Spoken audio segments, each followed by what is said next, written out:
introduce the guests of the day. Professor Fred Ogolla is perhaps right next to me, I'd say, looking at the shots, because then he is closer, way further than Kidi Mwaga. So Professor Fred Ogolla, governance and political expert, thank you so much for creating time. And equally an economist, I sometimes look at some of the write-ups that you present to us. If only we could be reading, perhaps we could be getting answers to some of the questions that we have economically. And one of the key things that was used by the current government, as a tool for campaign, they said it was about the economy, and many other parties that were presenting their bid. Whether they get it right, again, is a question of wait and see. Yes. Right next to Professor Kennedy Odweo, who is a political economist. Thank you so much for creating time to be with us, sir. It's an honor to have you for the very first time on Morning Cafe. Yeah. I watch you on Matukio some other time, trying to pull some bit of Swahili. I hope I would be able to get or to squeeze so much information from you as possible. And lastly, none other than Kidi Mwaga, political analyst. It's been a long time since he's here, but we're glad that you're finally here. How is it? Yeah, I'm glad I'm home. You are still part and parcel of KANU, or what happened? Because now it's a season of Kila Mtu Kudikam. You might know. It's only fair that I ask, right? Yes, I don't want to assume that he's we all need to know him. So, Kidi, how has it been like for you? It has been fantastic. Mm-hmm. I had a pleasant 12 duty at KANU. Yeah. Yes, and so far so good. So far so good. Yes. So we could look at you and see Azimio? Are we allowed to? Yes. Or we need to see Kidi Mwaga, period? I think for purposes of this conversation, I would want to come to the people of Kenya as Kidi Mwaga. As Kidi Mwaga. So that I am not boxed into, the correctness of any political affiliation or formation at this point in time, because Kenyans deserve to know the truth, irrespective of political formation or affiliation. Thank you. All right, fair enough. And because we have some economists or people who have some proper understanding of matters economy, allow us to talk about trade. I think trade is more or less as, part and parcel of the economy. Yeah. And so the conversation that we've had so far last week and coming this week, and we're actually expecting for traders to, stage peaceful demonstrations in relation to that, is as to the invasion, or so they call it, of the Chinese traders in our very own market. And they say that Kenya is a free economy where, of course, the question of demand and supply determines the prices.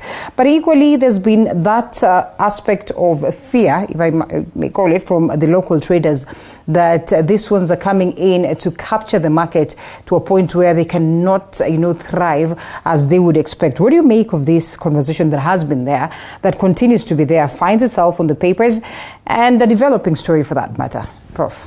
Yeah, first of all, thank you very much, Linda. I think this is the time we say, as an economist, we have to stand on the shoulders of the giants.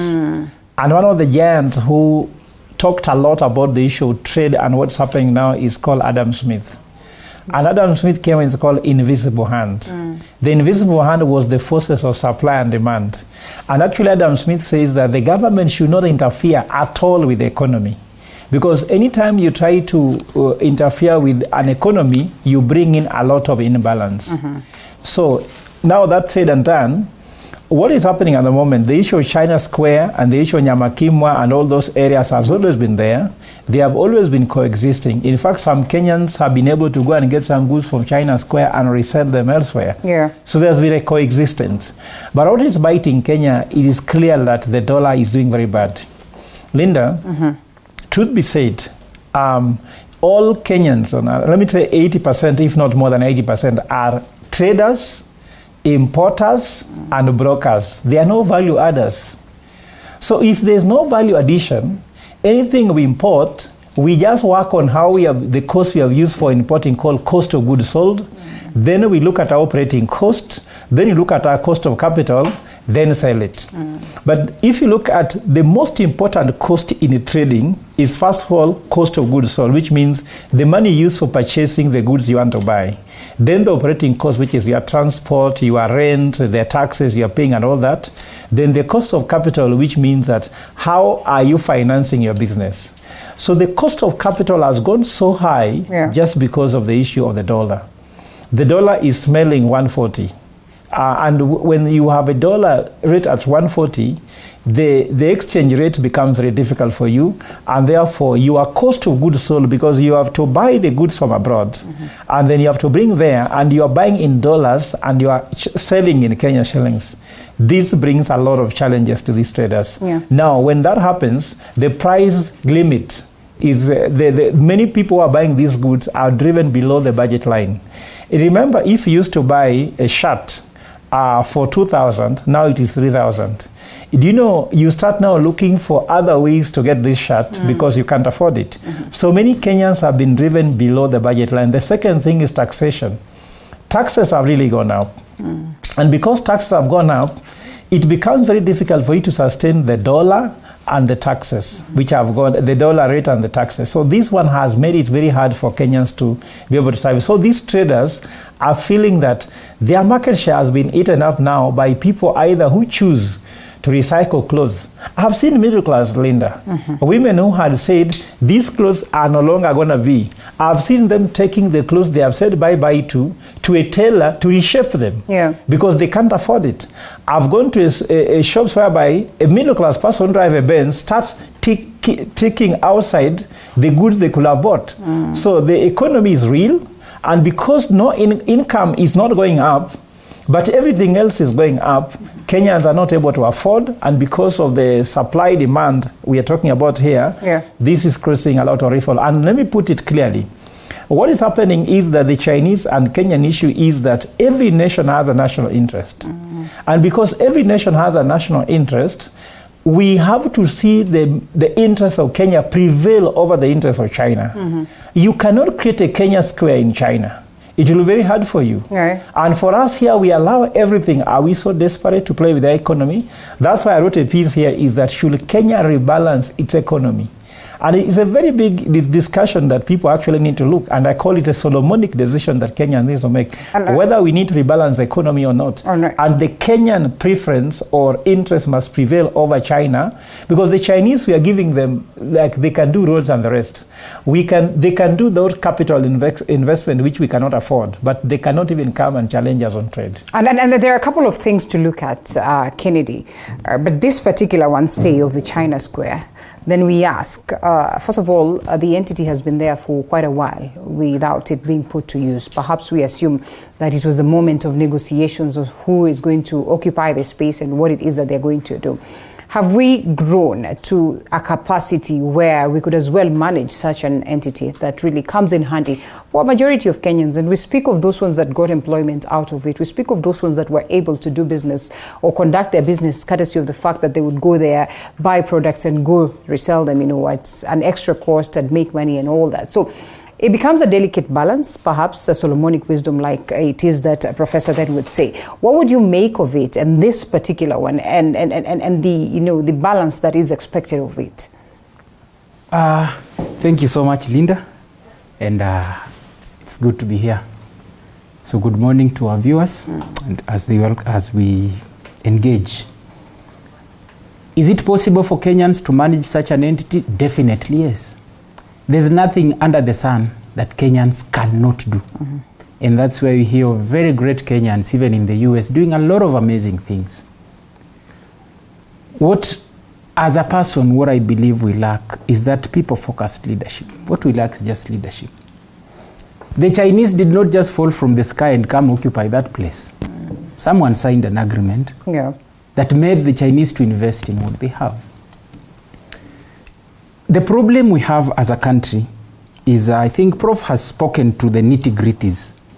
For me, I'll just tell Kenyans the biggest problem we have, other than the lack of leadership, is a situation where we lack what we call geopolitical selfishness and positive opportunism for our people. You look at how the world operates today. When the US is waging war in Afghanistan, there is something they're doing there. They are not just going there to fight the Taliban.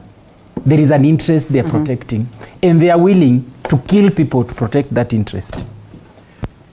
When wars are being created in Congo, in Kivu Forest, someone benefiting from the gold and the cobalt in that forest. Basically, we are in a situation where we have leaders who are willing to throw away our own birthright as a country and probably as a continent for their own selfish interests.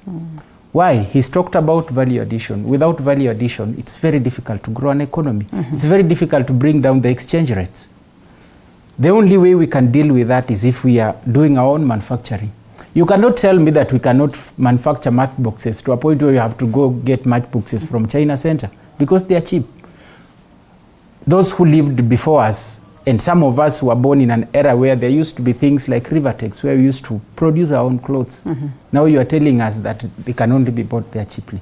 Basically, the point here is we have leaders who have forgone the interest of the people to a level where when they go to the negotiation table, it's not the people they are negotiating for, it's themselves.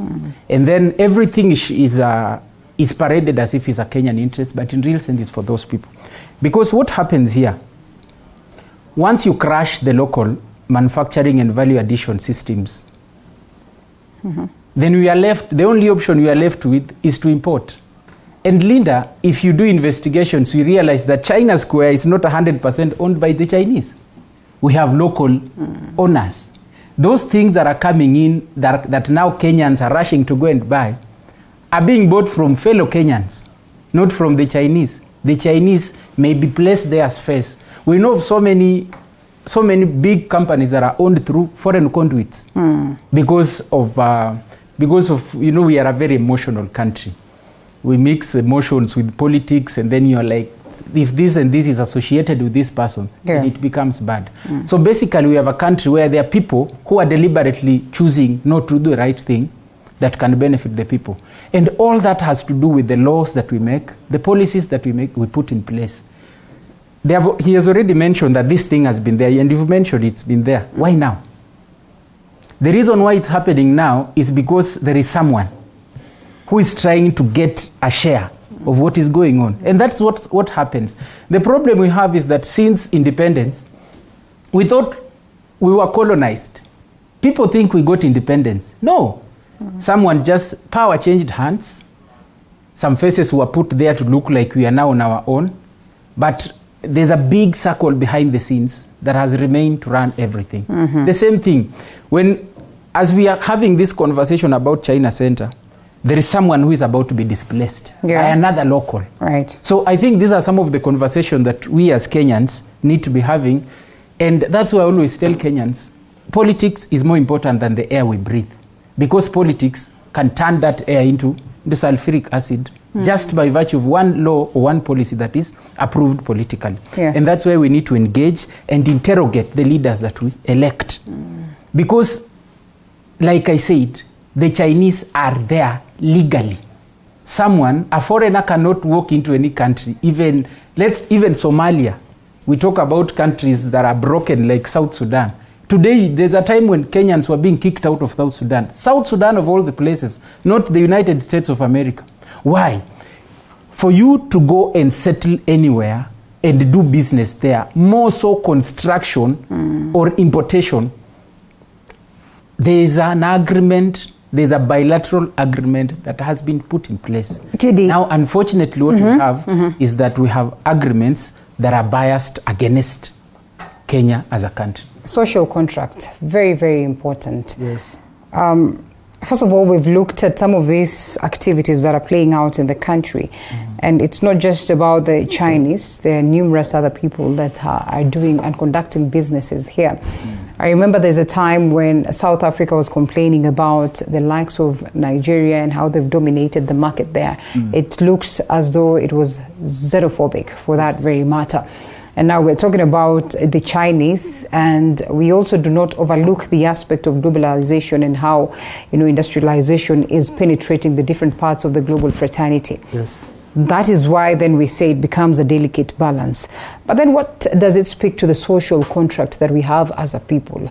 That, we could have other people coming from a different country and they come in and they dominate and they take charge and, this at the expense of the growth of our very own.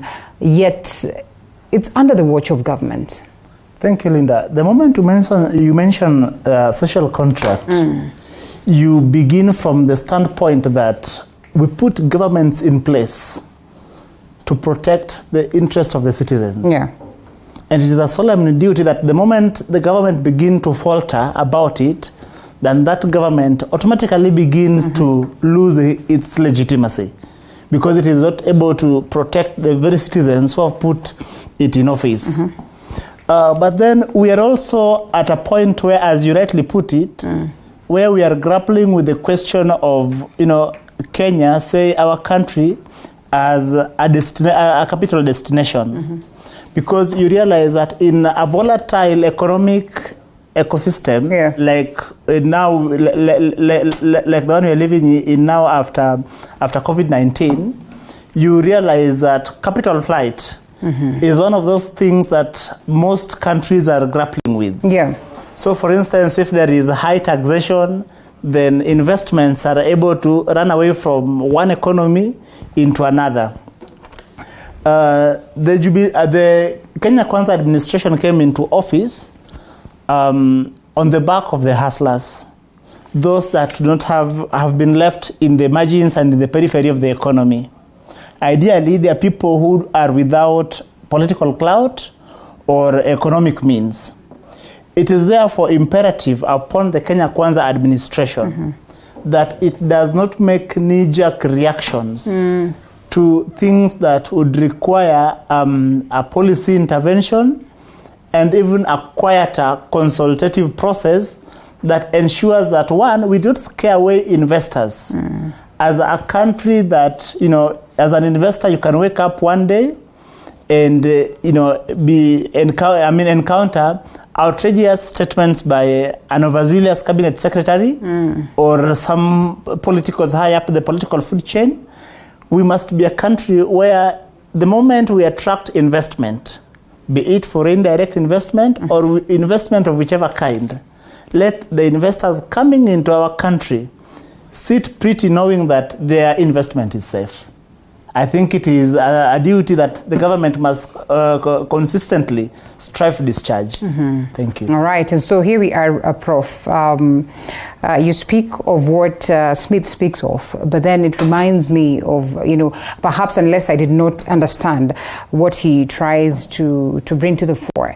How can you then separate politics from this, knowing very well that it's in this time and age, the likes of PLO Lumumba will remind you that politics is a bloodline, of every activity in a nation, that we wake up, and I mean, even before we started the show, we all agreed that then you scrap off politics, then what is there? In as much as we all say that hatutaki maneno ya siasa, it is siasa that interests us. I'll tell you, even when you look at the segments that I have in the morning, the most popular one is the political segment. And therefore we acknowledge that no matter how much we would want to put politics away from this, it becomes tricky. First of all, let's acknowledge that is true, and there's nothing we can do. There's a time I analyzed the front page of Nation since 1963, and I found a pattern that the only two things that appear there, either a politics, which is either mentioning the Kenyatta family, Odinga family, and now emerging Ruto family. And the other thing is there's a scandal. So it started from 1963. Either money is stolen. So you see now, we are now moving to something now, hunger, but hunger also has been highly politicized. So it is a political thing. In fact, this is the unfortunate bit. But nevertheless, Linda, as experts in this town, and maybe you as a very well-known journalist, we are spending too much time on current affairs, which have no currency. For example, if, someone says the president is in Nyamakimwa, you'll see all the media houses running there. And what are we supposed to be running after? This is something which needs to ask deeper questions. And separating politics from economy is difficult. That's why they call it political economy. It's difficult. Hata Moi alisema, siasa mbaya, maisha mbaya. So these are very connected. Nevertheless, can we also spend a little bit of some time to ask deeper questions like I'm asking now? Can we rebalance the economy? Right. Like now, when my brother talks about... Perhaps to ask, just what exactly do you mean when you say, then can we rebalance the economy? For example, look here. We are being told, Linda, that economy, the first form of economy is called hunting and gathering. I think that is the form of economy whereby you do not need even to have taxes. No one is paying anything. You just take a guava, a mango, or a fruit and eat, and you survive. That's how our great-grandfathers survived. Yeah. The second form of economy is called agrarian economy.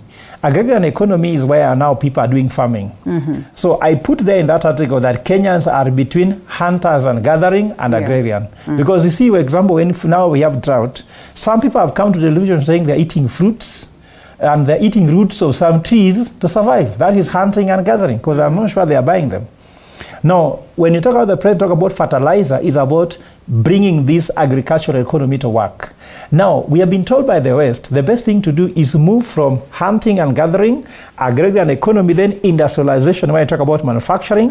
And from there is when we go to a season called deindustrialization. This whereby now the service sector takes a bigger chunk of the economy. Then you move to the last section called reindustrialization. So what I mean by balancing the economy, the Kenyan economy is now 54.4% coming from service sector. Media is one of them. Financial services is one of them. So, Linda, it means Kenya has deindustrialized prematurely, because we should follow that continuum step by step. So the manufacturing sector contributes to around 16.6% to the economy. Agriculture is doing 22%. So in the real thing now, when the Kenya Kwanza came in, even as Azimio had a manifesto to industrialize the economy by having more manufacturing contribution to GDP. And according to me, it is not possible if we take the route of taxation. Let us be honest that Kenya can actually become a hub for services sector, and it can contribute even 80% to the economy. For example, mobile money is there. And I recommend leapfrog. We don't have to follow the same stage, because the West followed that continuum, and now the economies are stuck. Now, Japan is not growing. Japan economy is not growing at all. They're wondering what is happening in Japan economy. It's a big economy, it's not growing. After financial global crisis, UK, US, they have never seen anything to cure the trade deficit. They are trading outside more than actually they are manufacturing. And they can't cure it because of how the economy grew. But if we go to services sector and put Kenya as the center for financial services in Africa, center for trade, we shall have bankers offering services, you can be a consultant, and this big service, education, the rest of Africa can come to consume university education here, primary education, and that's why I'm concerned about the mess happening in the education sector in this country. Because we can have Somalia, well, they go for education. Juba, Djibouti, they can come here, and because Africa, DRC Congo, that bigger population, can come and consume education here. Just like we have gone to UK, Kenyans have gone to UK, African mostly have gone to the US, Kenya can become the Harvard of Africa. If Kenya gives birth to Harvards of Africa, don't you think that's a big consumption? Australia is making so much money from offering education services. So rebalancing the economy here means, why don't we just focus on one area of the economy, which is cheap to offer? For example, manufacturing will be harder, but offering services will be cheaper, and build it and have economic policies around it. Okay, well, interesting. And I'd love to hear what the gentlemen have to say about, perhaps that's what China did. And that is the reason why then we also have to go and get goods from there. And now beyond that, they have to penetrate the And before you go there, let me just talk about the issue of the issue of manufacturing. Prof, we have to take a quick one. Okay, sure. And then come back to that. Okay, sure. Right. Thank you.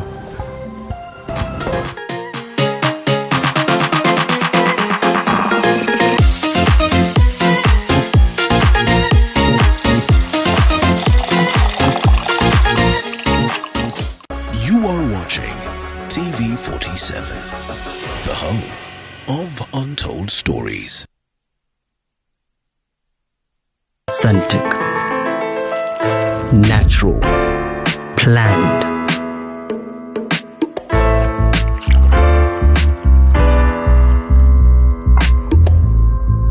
Transforming.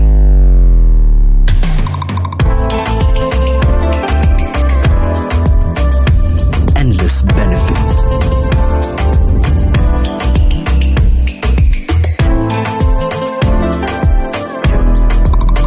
Slaty, purely Kenyan.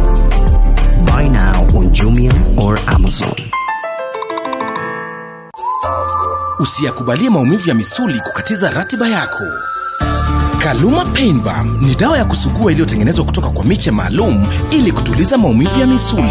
Kaluma Pain Balm. Shhh. Maumivu yakizidi, pata ushauri wa daktari.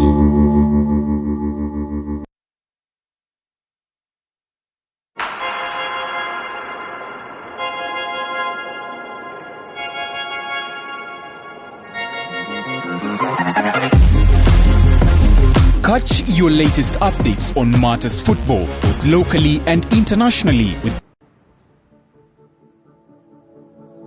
Here, like you see, these are the fabrics we use for the sofas. Yeah, there are different types of fabrics. Sabak. This is the best way to go. Eat color, eat raw, like this is alive.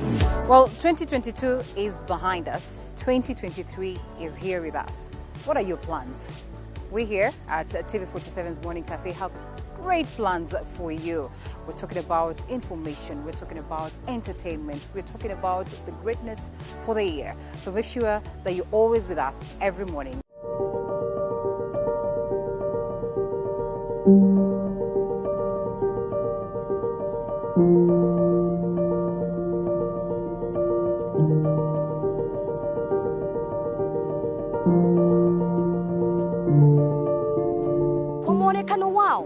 Hauwezi ukajua waliopitia kwa sura zao zinapong'aa, hauwezi ukafahamu changamoto zao.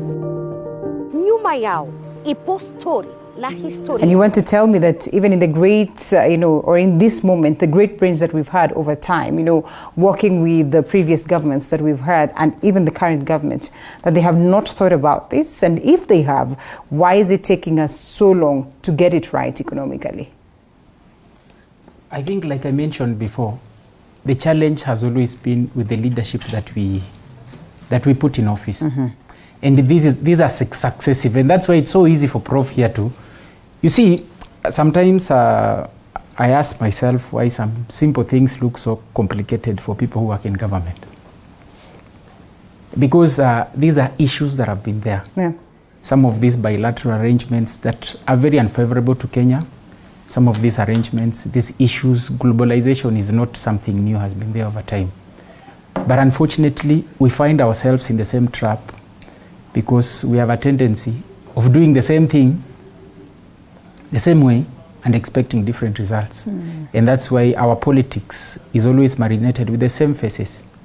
Their children, their family members, since independence. That is where we need to start having our conversation. Like we already mentioned about politics, everything starts from there. You put businessmen in charge of your country, they will go into government to do business. One would want to ask, and especially when you're talking about the family conversation, perhaps the dynasty, if you'd want to say it or look at it that way. We have had also other countries, say African countries, that really it has not been about, family A and family B. We have seen African leaders taking the lead, from nowhere. But really not much has been done in terms of, economic turnaround or even making the countries better. So can we really peg this argument on that? You see, there is something called the common sense of inheritance. When you talk about the common sense of inheritance, for some of us who grew up in the villages, you'll realize that if the grandfather was a teacher, there's a possibility that the entire lineage will have teachers until something else happens, until a rebel turns up, who sometimes can even be cast out of the family. Yeah. If the patriarch or the matriarch was a doctor, there's a tendency of. So when we talk about families in this context, of course we have the UK where the family is in charge, but what motivated the matriarch or the patriarch into that profession or that position? So if the patriarch or the matriarch joined politics because they had already seen the opportunities in political spaces, that will be the line of mentorship. So why is it different with Britain? Because Britain seems to be doing well. You see, I always tell Kenyans, I use this example that, for example, if George Washington had grabbed the whole of California, the way our founding father did, there's a possibility there wouldn't be Hollywood. I still insist on the motivation and the kind of mentorship systems and lines that we've created. So you realize that even these children are as they are being introduced, as they are in, like in Kenya, there are places where you feel like we have a hereditary democracy, where someone dies and it automatically it's either the wife, and people will cry about it, either the wife or the son. So when this son is being inducted into that position, there is something that is being told to do.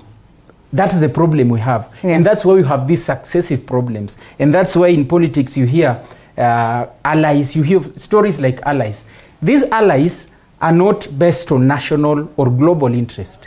These allies are based on the fact that if I have someone who is in my corner, then it's easier for me to move around. And that's the difference between some of those developed monarchs, or even where families have been in charge, and countries like Kenya.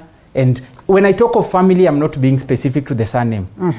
I'm talking about we have biological ones and we have political ones that are just passed around among us close allies. And these are some of the things that are created by a political system that has legalized them. And I think it's a sorry state. So some of these things, like he said, Prof mentioned about Solomonic. Solomonism sometimes requires some very radical and unpopular decisions that will serve the purpose. And there are a few examples in Africa where you see some of those radical. People will talk about the human rights issues in Rwanda, but if you go to Rwanda today, things are working. When you step into that country, you realize that there's a law that serves everyone. Perhaps we need to get to that point. During the short tenure of Magufuli, things were working. I happen to have been there sometime. I have a few people I know who, especially in areas like the mineral business, where, for example, one of the things he did was to cancel most of the contracts, bring those people back onto the table. For example, there are mines where people mine gold. There's this soil that I just want to call it soil because I'm not a chemist. I may not know what is it.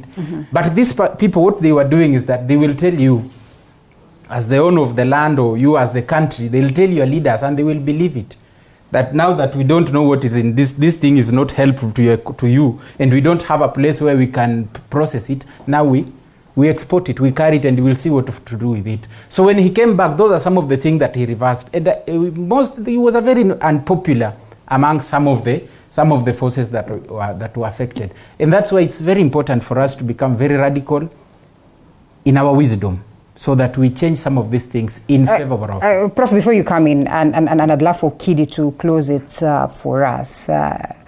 You listen to some of the utterances by our very own leaders and the action that has been taken. And you genuinely want to get yourself to a point where you ask, China Square could be closed for a day or two, but will this be the ultimate game?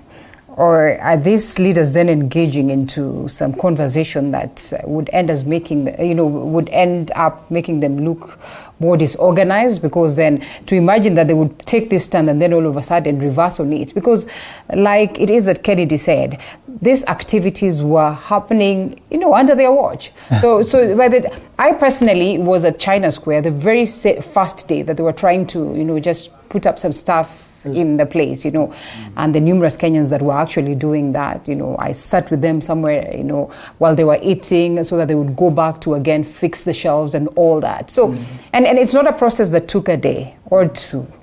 And so forget about that. Imagine the importation of all these goods into the country. I mean, Linda, there is a reason why we put in office a government and then hold that government accountable. Part of the responsibility of the government is to ensure that it avails opportunity. And in the process of availing opportunity, the only thing it does is to facilitate a robust private sector. But then when the government appears to be whimsical, when you cannot rely on the goodwill of the government, that as an investor, foreign or local, can invest so much money and time to set up shop. And then one day, one of the political big shots says that your business cannot operate, either because it is a threat to this segment of the society or the other.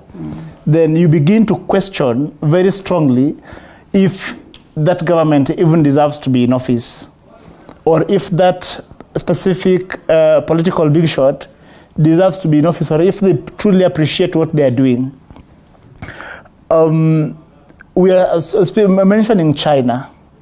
If you look at how China grows after 1975, initially under Mao, then after Mao, then under the second chairman, who tells them that they should hide their strength and bid their time. And China goes into deliberate measures to spur productivity, to spur production, so that by the time you get to the year 2001, when they are now joining the WTO, is that they had become the world workshop, where the Mercedes is now assembled in China. Virtually everything is assembled in China. If we want to grow as an economy, and the professor rightly put it, that from agrarian, we naturally should get into industrialization. And both camps of the political divide, if you remember, were keen about production and manufacturing. We are not going to do that if we do not have a predictable political economic environment. Because the bulk of the investment will come from the private sector. The bulk of the investment may be foreign direct investment, but investors will take to the periphery if they are unsure that the legal infrastructure is sound enough to protect their business, say from political pronouncements. Because politicians always, when they are before a crowd, get excited. And the first thinking of a politician before a crowd is, what do I give these people?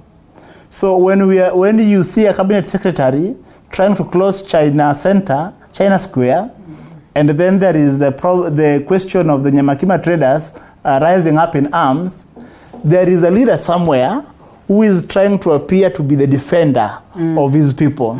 It is a barbaric mentality that we should stop.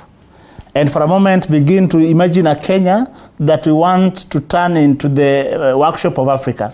Thank you. All right, it's a developing story, and so Professor, allow us to close. I will close quickly. 30 seconds. Yes, so what I want to say here is that China is a very bad example to give, because China does not even feature among the top 10 countries in terms of Human Development Index, which has to factor in life expectancy, a bit of education, and actually investing in people. And the other point I want to bring across is that it's not just about incentivizing manufacturing, but we need to have a stable tax policy that an investor can predict that 20 years from now, I can be making this profit. And last but not least, on the issue of the China thing, we are making noise here about China and Kenyan traders. Remember that Chinese are not the only investors. So how we treat the Chinese will matter a lot if there is any foreign investor who needs to come in. We can use it to score our local political scores, but we shall miss a lot on geopolitics. All right. Well, let's follow up on this to see how best, in their wisdom, the government will address this matter that is more of a developing story. So it is Bethwel Sugut, Novins Atieno, Charity Kisotu, Evans Misati, Benson Gugi, Nelson Makanda, and Fatuma Saman as members of the IEBC selection panel gazetted by President William Ruto.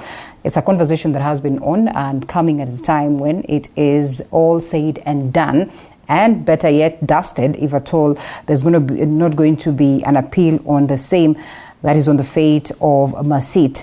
And so this upon the IEBC tribunal report that recommended that President Ruto removed Juliana Cherera as well as Francis Wanderi, Irene Masit and Justus Nyangai from office, and of course citing serious violations of the Constitution during the election period or the electoral period. And so the Justice Agri Muchelule team, or led independent, that is tribunal, has made this recommendation. We have all been following on the case, and at that moment when they retreated to deliberate on the same, and they finally agreed that Irene Masit, should exit on basis of gross misconduct. So here we are as to the question of the competency, the Independent Electoral and Boundaries Commission. What will it take to make sure that the opposition and the numerous other Kenyans then are in agreement to the formation of the next commission? Kennedy. I think I want to start by telling Kenyans that in any competitive democracy, power lies with the people elected to make the laws. Mm-hmm. These are the people who determine everything that happens. How did we get where we are? In January, the president assented to the IEBC Amendment Laws 2022 that was passed by Parliament very harmoniously. That's where we need to start asking questions. Mm-hmm. Why were these laws passed? How were they passed? We are at a point, the problem we have in our country, and yes, we agree, IEBC is not perfect. IEBC needs reforms. Mm-hmm. And actually, the reforms in IEBC are not at the top. The reforms in IEBC are at the bottom. Because I was on the ballot. I am a candidate who saw people bribing people right in polling centers. In polling centers. So some of these challenges, you know, the problem in Kenya is that we are emotional and we have emotionalized our politics, and we focus on the most emotional position, which is the presidency, which makes us get lost in our tribes and all that stuff. But in real sense, bigger crimes are happening down there and bigger injustices. So IEBC needs reforms, but we need to relook at how we are doing things. There's a law that was passed by Parliament. There's a law that was ascended to by the president. The president is acting as per that law that said 2 nominees from PSC, 2 nominees from Interreligious, 1 nominee from LSK, PSC, and which is the other? There's another one. Yes, there was LSK, there were the parties therein. Yeah, political parties. Mm-hmm. There was that conversation. It got there. So unless we legislatively or legally challenge that, I think staying out of the exercise that as of this moment is being done as per the Constitution is playing a fool on ourselves. And that's why sometimes I have a bit of a problem with our political systems. Because I always tell Kenyans, we are very political, yes, and most people are in denial.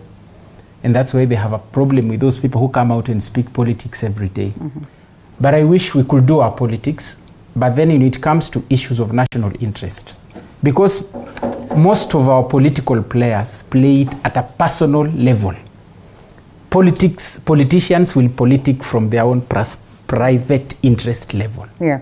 Now, when we step out of that as citizens, we need to politic from a development perspective. To do that, we need to depoliticize our minds and then and become a bit of development-oriented.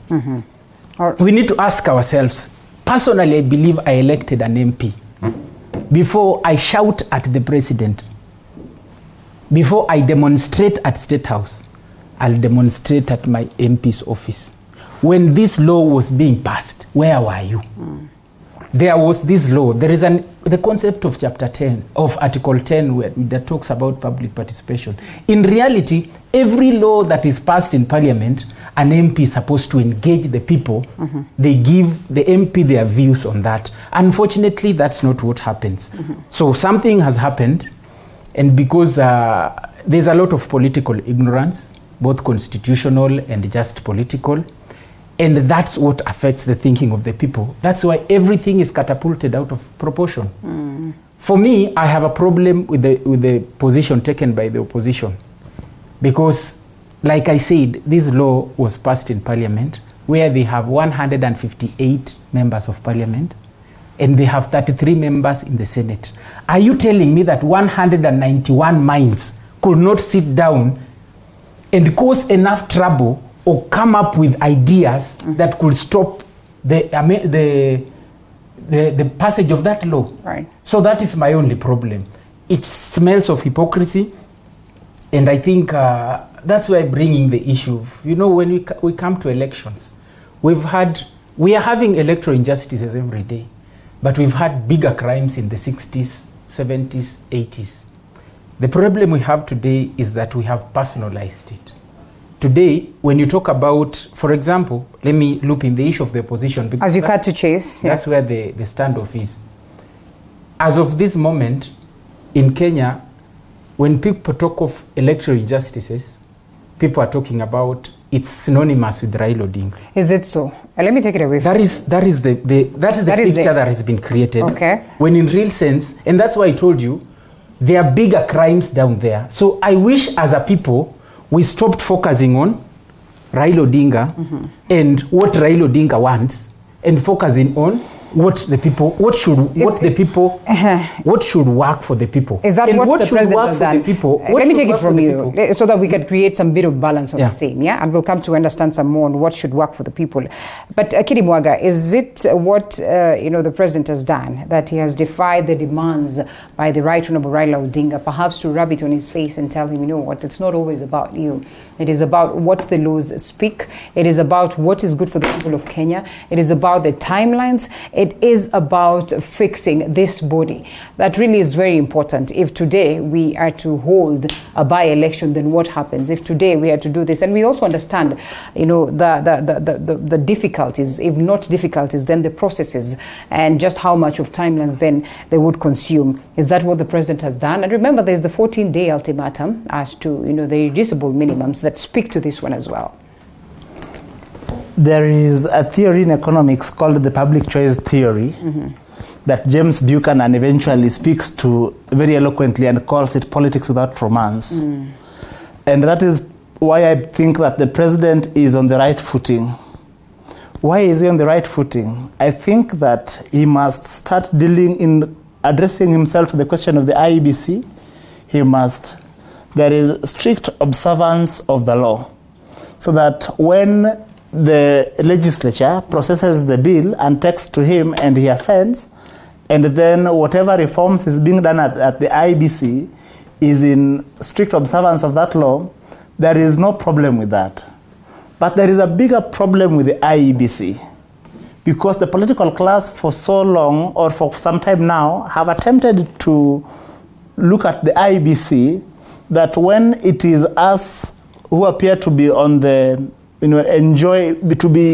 working in concert with the executive, then the IEBC is fine.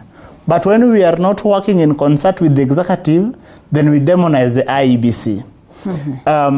Let us look at what we do to the IEBC in 2013 to 2016, and we ended up with the sweetheart deal that we gave the commissioners in 2016, because we said that the IEBC was bad.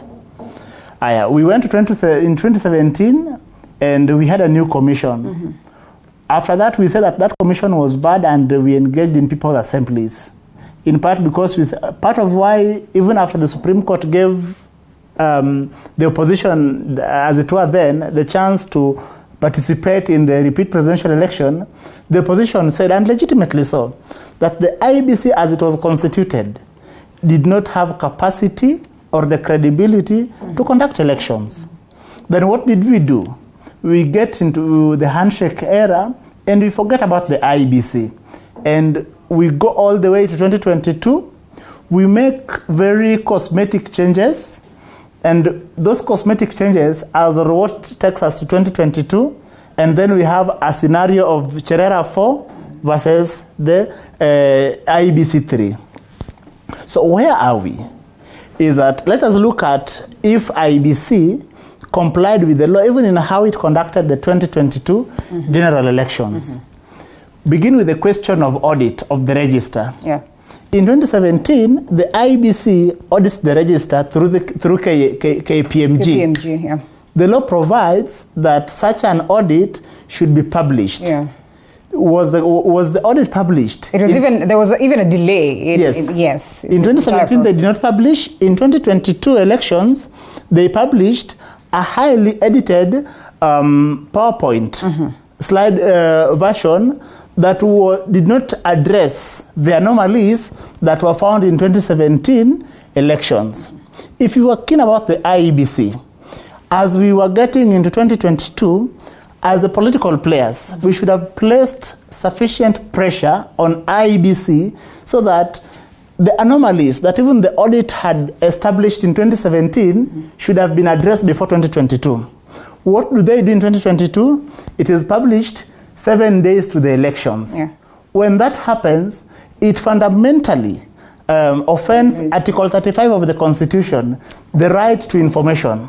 Because when you are unable to tell if the IEBC register is sound enough, is credible enough, is hack-proof enough, then it means that you are undermining the citizens' right to information on their right to use that information to go to the elections.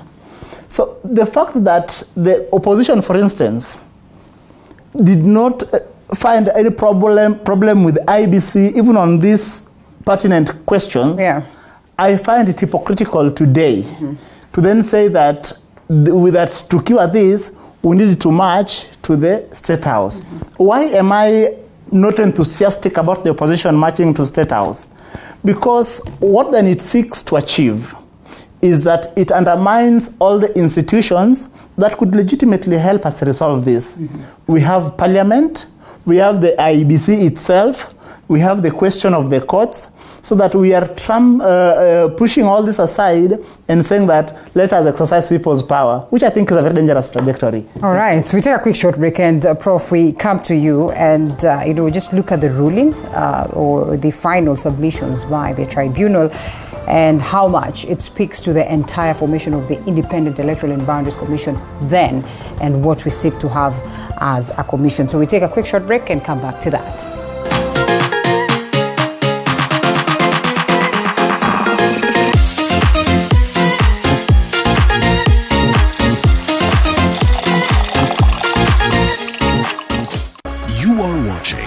TV47, the home of untold stories. Je, maumivu ya kichwa na kukosesha amani? Kaluma Strong hutuliza maumivu ya kichwa, maumivu ya mwili na hata huondoa joto jingi mwilini. Kaluma Strong ina aspirin kama kiungo. Maumivu yakizidi, muone daktari. Kwa muonekano wao, hauwezi ukajua walichopitia. Kwa sura zao, wanaweza kukaa wameng'aa, lakini nyuma ya hao kuna historia na story. Katika kipindi Mfahamu Kiongozi tunakupa nafasi kutangamana nao kila siku ya Alhamisi kuanzia saa 1:30 kuendelea. Nami Elizabeth Mtuko.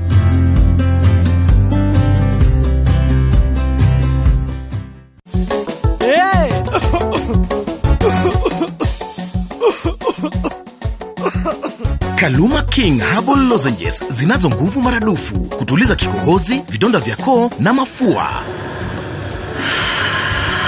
Kaluma King ni shwari. Chika mama huyo muharifu kaiba kuku zangu, vifaranga wangu na mayai zote pia kabeba. Haya, chika mama huyo. Maumivu yakizidi, muone daktari.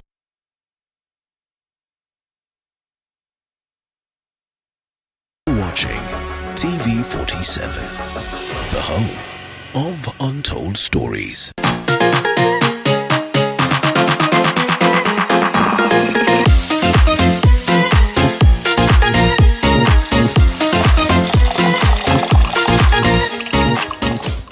All right, welcome back to the broadcast. We have Kennedy, we have Prof. Ogolla here, as well as Kidi Mwaga. So, Professor, we come to you on the very same matter. And this in relation to the findings of the tribunal, chaired by Aggrey Muchelule, incriminating the Cherera 4. And, looking at what it is that Kidi speaks of, valid points that are here, that were there, but we also, that, on this one, IBC is erring, on this one, IBC is erring. But because we're also, running short of time, so to speak, we perhaps chose to overlook some critical things that are incorporated in the aspect of law. Does it speak so much so about the Chebukati 3 as well, and whether the entire entity was worth the salt? And does it worry us today that even in this formation of a select committee, we might perhaps not be lucky enough to get the best out of it, especially when you listen to what the opposition is presenting? First of all, Linda, it's unfortunate that most institutions in Kenya, commissions begin with the word independent, and none is independent. Unfortunately. So, first of all, by this very ruling that we got from the from Chelule Committee and now the Select Committee that we are having, do you think IBC will be independent? So there's no such a thing like being independent. For me, if you look at the process here, the process was predetermined. Looking at what the Kenya Kwanza or UDA said when they were starting to investigate the Cherera 4, they already had a recommendation they should be taken out of office. Now, the fact that they have been taken out of office, is there a surprise to you? I don't think I'm surprised, something I expected. I did not wait with the breath to see whether something will go either way. So the oppositions, even in fact, my brother Kidi tries to complain, the opposition knows that this process has been predetermined. So the time when the president went and got the Azimio MPs before even these things was passed in parliament, they know that actually the institution of a legislature is not independent. Look at the interviews which are taking place there.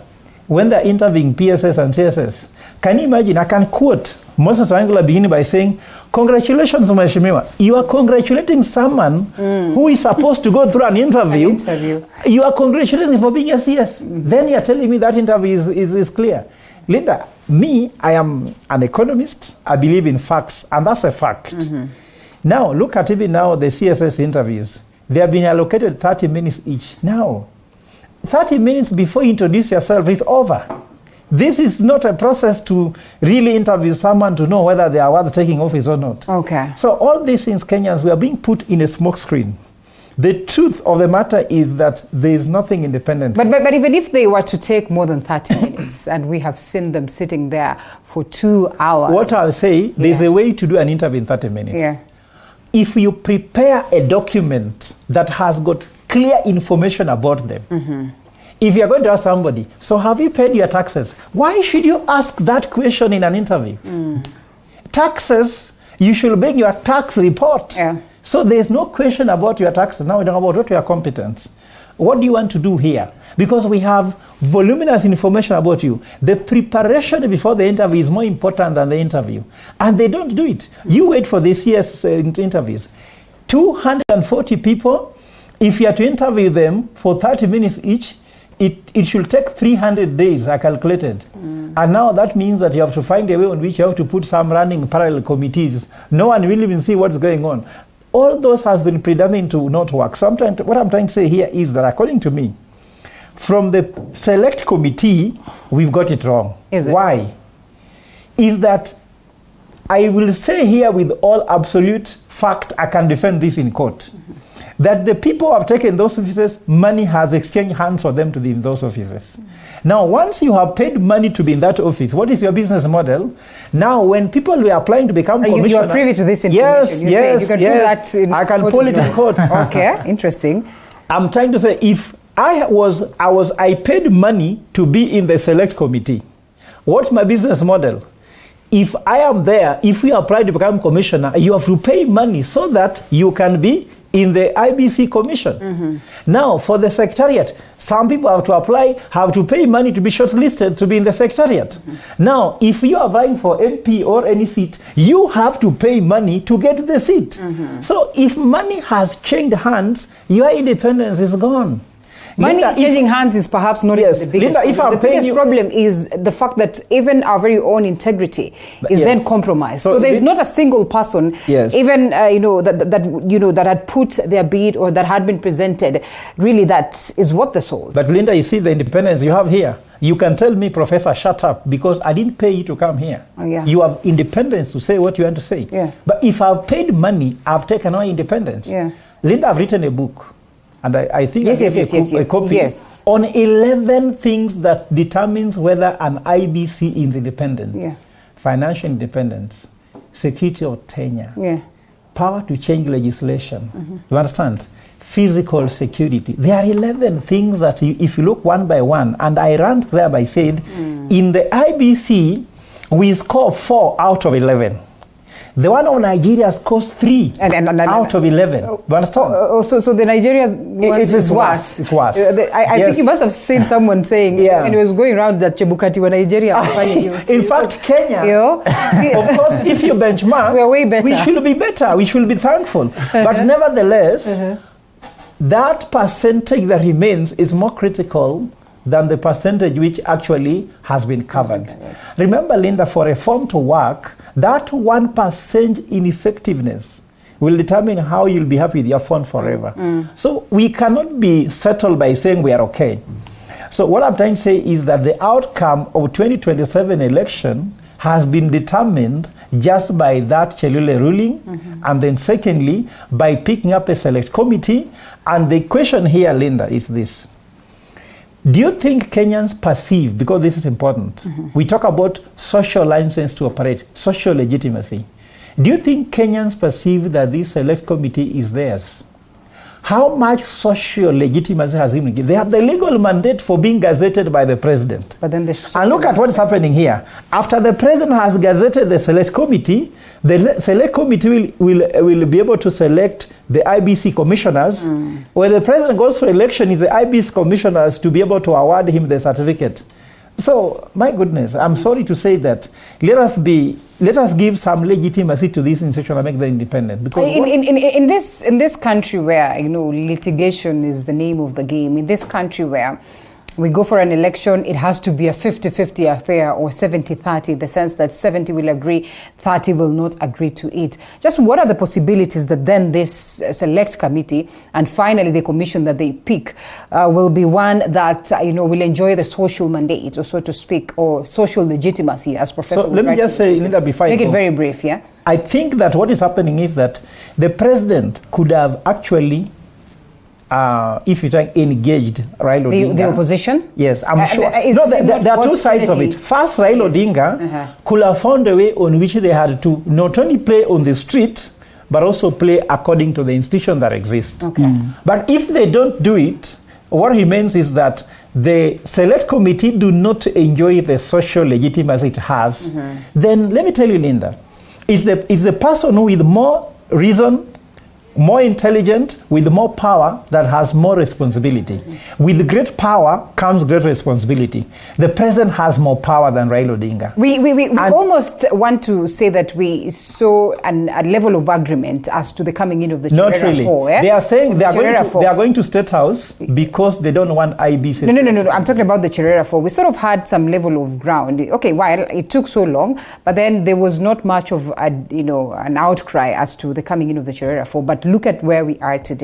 These ones haven't even successfully managed a year or two in office. It clearly indicates that in as much as maybe there's going to be that engagement, that eventually, and I mean that's what Kennedy was speaking to, how many times have we concocted laws that have ended up, poisoning ourselves? Members of parliament would say that, well, we are forming these laws that end up being poisonous to them. So what are the guarantees that if the president would engage the Right Honourable Raila Odinga, or let's just talk about the opposition, when they'd be able to buy their trust? Yeah, Linda, give it Raila Odinga.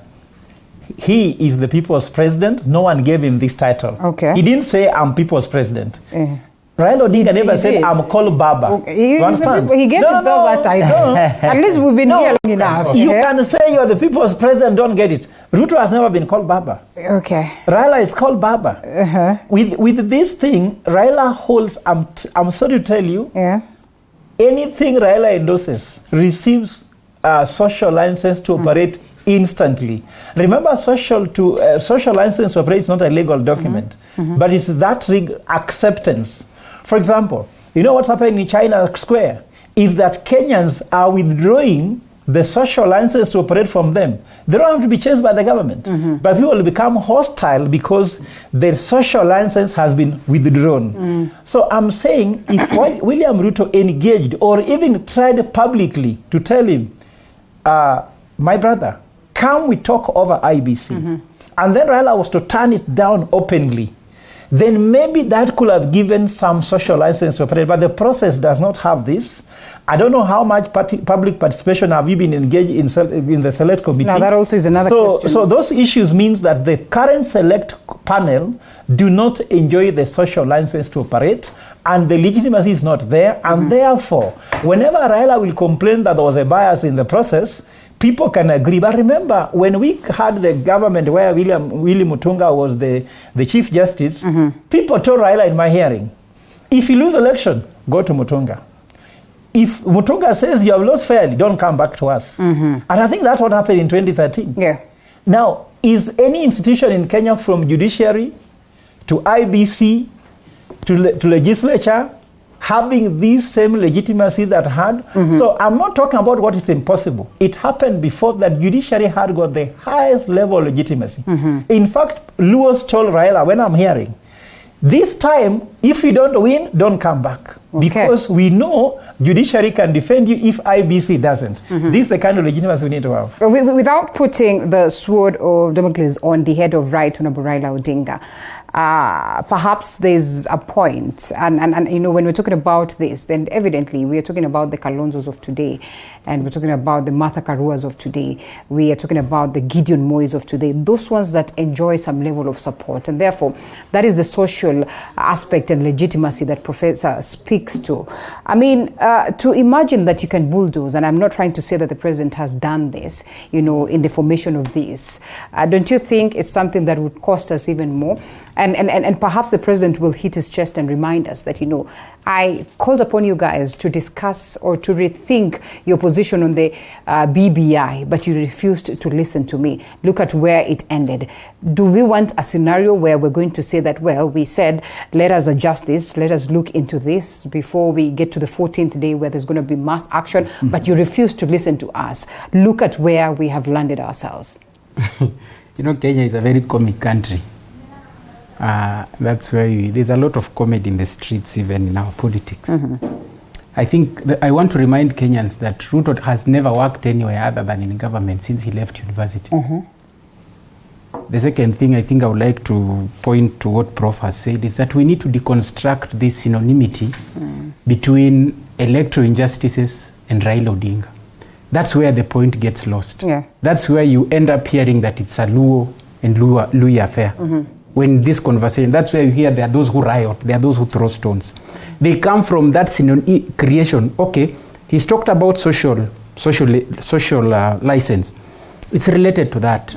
He's created that. He's created who he is today.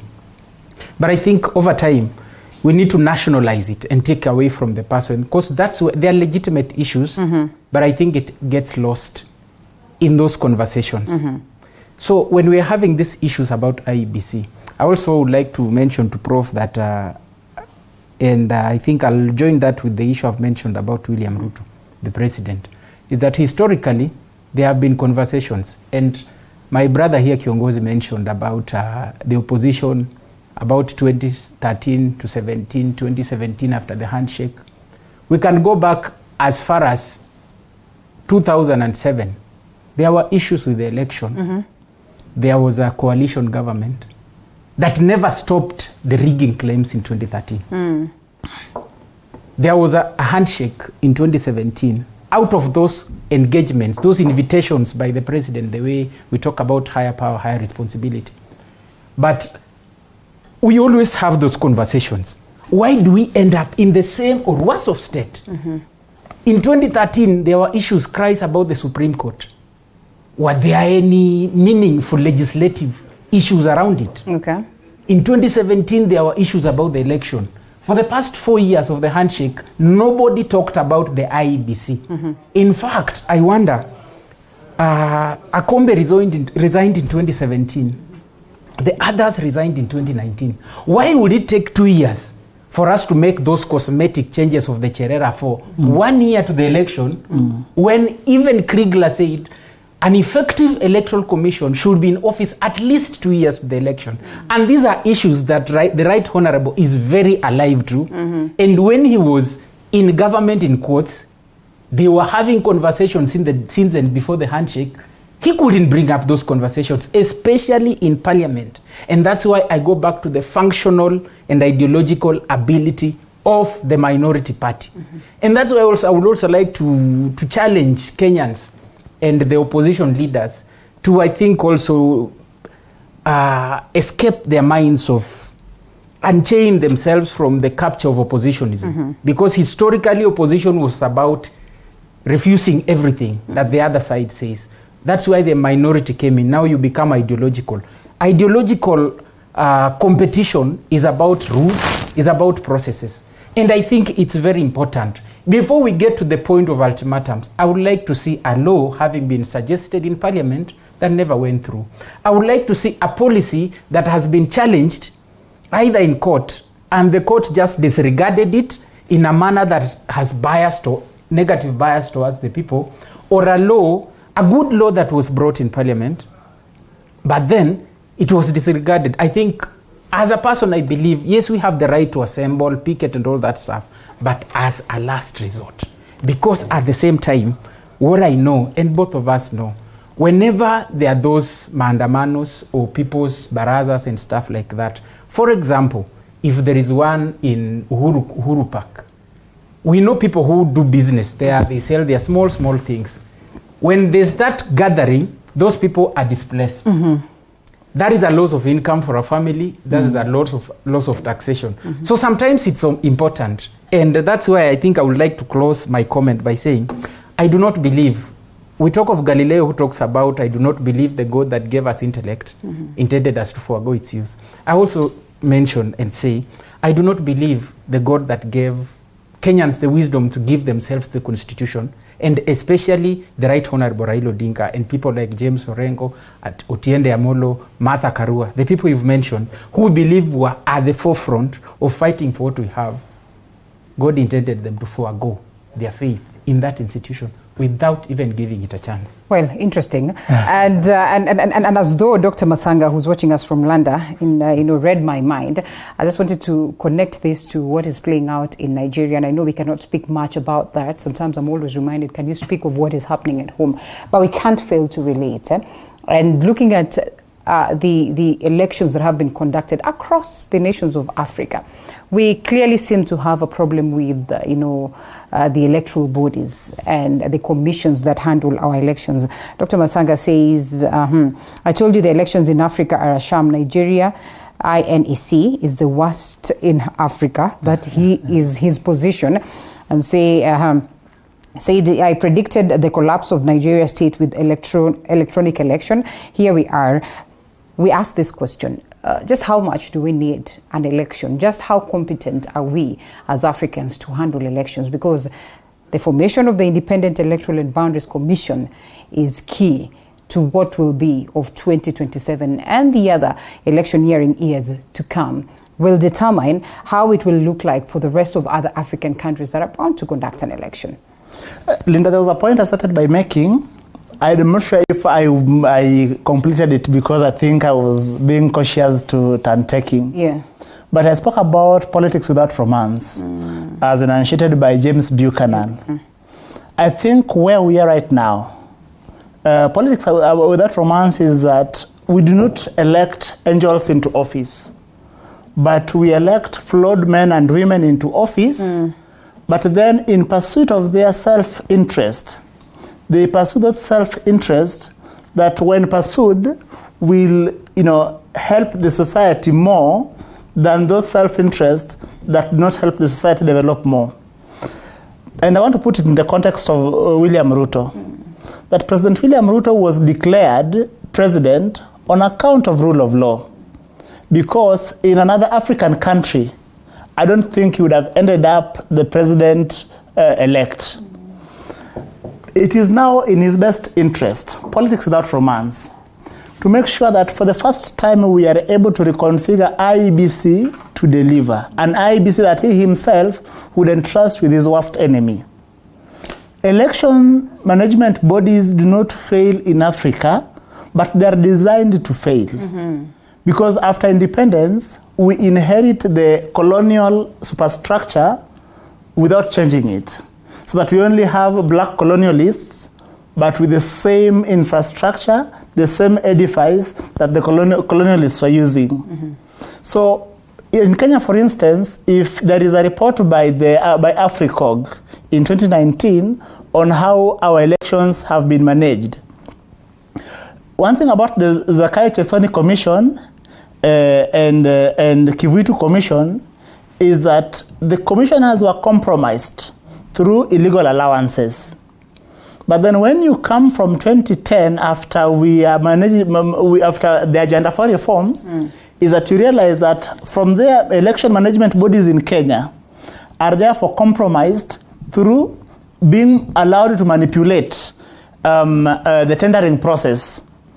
And then what then happens is that it is not a coincidence that we have shambolic elections in 2007, shambolic elections, and a shambolic election in 2013, and even a worse election in 2017. These were all by design. And because, why am I saying that they were by design? Look at the unholy alliance between the election management body and the executive, or those that appear to be in bed with the executive. You look at, say, a divided, and it brings us to the point of unanimity in independent institutions under Chapter 15 of the Constitution. Yeah.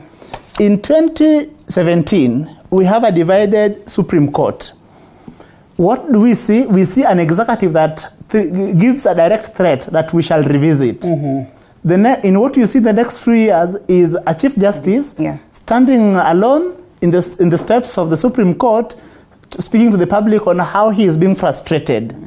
And you see Amaraga who is saying, let me take this for the team. You see an attempt to prosecute the DCJ, the political class fighting back. You look at electoral management bodies are at times rig elections in favor of the executive, because they know that when they rig the elections in favor of the incumbent, that they will. It is usually a political insurance. Look at Cherera 4, that those that then it appears that they attempted whatever they were doing in quote unquote in favor of the handshake was a political insurance. And when that did not see the light of day, you have seen the political ramifications it has come with. And you see how Chebukati and Co are being hailed as heroes. We can both tell that it is the same side of different sides of the same coin. As we are getting into 2027 elections, it is in the president's best interest that he puts this mess to a stop, that as a beneficiary of the rule of law, he is able to work with the other side of the political divide to ensure that we have a electoral management body that is one, credible, that is trustworthy, that is able to carry the aspirations of Kenyans. So that the leadership we have after this time is a leadership that is able to take this country to the right track. So that the failure by the electoral management bodies, I would say, has been by design, and maybe by now we could have a chance to rectify it under President William Ruto. Thank you. And Professor here is advocating for some adjustments to the Constitution. Some of the proposals indicated therein are those that would take us to a referendum. So the Independent Electoral and Boundaries Commission is at the heart of this process. And beyond that, looking across Africa, you have talked about Nigeria. Do we require to go through the process of election for some of these crucial matters or decisions that we're supposed to make as a country, if really year in, year out, we'll be concluding that, the elections are stolen even before they are stolen, that the elections are a shamble even before we get to the actual processes? Yeah, Linda, that's a key question. So, first of all, there is what is called the ideal and the reality. That elections will ever be free and fair. It is ideal. It's not been free and fair in the US totally. You heard what happened between George Bush and Al Gore. This is not a long time ago. You heard what happened between Trump and Hillary. There was claims in the US elections were rigged. Trump left White House saying that he won by a lot, but elections were rigged. So it is not an African thing, because we may think that we're only blaming Africa, but this is an African thing. But truth be said, I would say to encourage that we have to go through election. One is that if you tell Kenyans now that there is no election, the one sitting in State House will there forever, Kenya will be bored to death. Even for our psychological health and mental health, we need to have an election going on. You have a feeling there will be a change. Hope is a good thing. That, okay, Ruto's government can do very badly, but is that for 5 years they may go home? If they don't change, so there are two hopes. One is that the government must fix this economy so that they can come home. So that's one hope. Because if he was in government to stay forever, Gany will say he has no motivation to fix the economy. Another person can say, if he's very bad, let him finish his term and go home. Yeah. So that is a hopeful thing, and it's good for us to have that. The second reason why we have to have an election, let's forget about the money spent and the rest. The second reason is that we are a growing democracy. Yeah. And you realize that how elections were, if they were told they were rigged, how people complain about how elections were unfair in 2013, in the 2002, 1997, we continuously improve on something. Right. And some rulings in Supreme Court tend to, like now, hot air, wild goose chase means that next time you go to court, don't just go to court with those kind of evidence. Means that you have to look for you can do better. So I'm saying both the people complaining and the people who are seen to be the one causing their trouble have to improve so that we can continue. So that's a good thing. Let's continue with it. But the cost of election in Kenya, we had a budget for MBC of 44.6 billion. Yes. 2022 election. Yes, 2022. And I've just done the maths that that brought around 15 million votes. Do you know that that's a lot per vote? For one vote to be counted, it costs so much money. It costs over 3,000 shillings. Yet the cost per vote should be around $2 to $7. In the West, in the UK, in the US, you need around $7 to cast one vote. So that figure is very high. So how can we bring the cost of election down? I think we have to think about it. Of course, the issue is the cost of trust. People don't trust anybody. That's why we have to print ballot papers out of the country. Those electronic systems are never trusted. Now they are saying open servers. Let me ask you, what's a server? Yeah. Do anyone who goes to Jacaranda grounds and say open servers know what a server is? Because Ruto says they were opened even before the polling station. Now, can a server open before the polling station? Impossible. Let's just be honest that no one... That then becomes a flouting. Yeah, so I'm trying to say, first of all, Kenyans need in this process what we call proper civic education on what's an election, what's a server, what constitutes a free and fair electoral process. You may not get your candidate, but has it followed the free and fair process? Or someone said, for example, I saw in IBC, let's say Commissioner Ngaya said that electronic system like the one failed in Nigeria, they said the failure rate normally on average is like there should be around 25% failure on electoral system, but Kenya did something around let's say 15% failure, because there are some places where it failed, like Kakamega, Mombasa. There are some areas. Let's say the failure rate can be acceptable. So what is the acceptable failure rate? You see, Martha Koome, as the Chief Justice said, the failures that took place were reasonable and acceptable within the free and fair election mechanism. So we cannot be 100%. Even as some things fail at home. I'm a husband, I fail on a few things. All of us fail in one. I'm a lecturer, I've failed on one or two things. So even in class participation, they don't score me 100%. They score me something like 92, 85. So at least you're lucky to get a 92 as a lecturer. That's why I've been teaching Strathmore for this time. So I'm saying there must be acceptable rate. So elections are too expensive for nothing. And secondly, for the outcome we get, if you look at 44.6 billion Kenyans are dying of hunger now.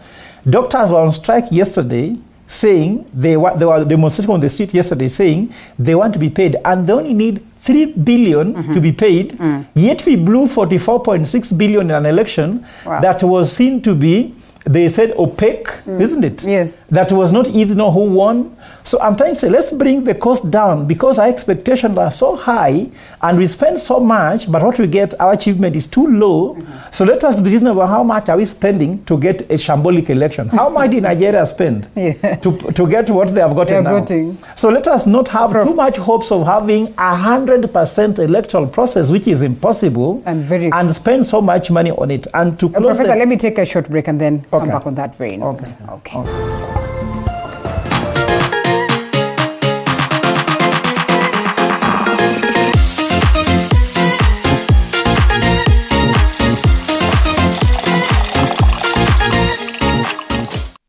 You are watching TV47, the home of untold stories.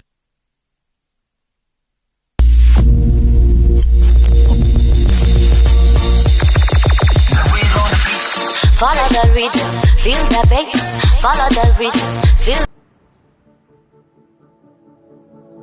Yeah, like you see, these are the fabrics we use for the sofas. Yeah, there are different types of fabrics. Sabak. It is the best way to go. Eat color, eat raw, like this is alive. Well, 2022 is behind us. 2023 is here with us. What are your plans? We here at TV47's Morning Cafe have great plans for you. We're talking about information, we're talking about entertainment, we're talking about the greatness for the year. So make sure that you're always with us every morning.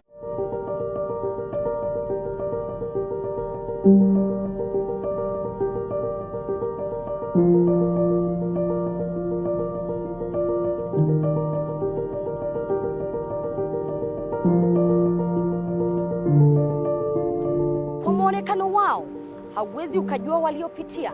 Kwa sura zao zinapong'aa hauwezi ukafahamu changamoto zao. Nyuma yao ipo story na historia. Katika kipindi Ufahamu Kiongozi tunakupa nafasi kuweza kuwafahamu kila siku ya Alhamisi kuanzia saa 1:30 kuendelea. Nami Elizabeth Mutu.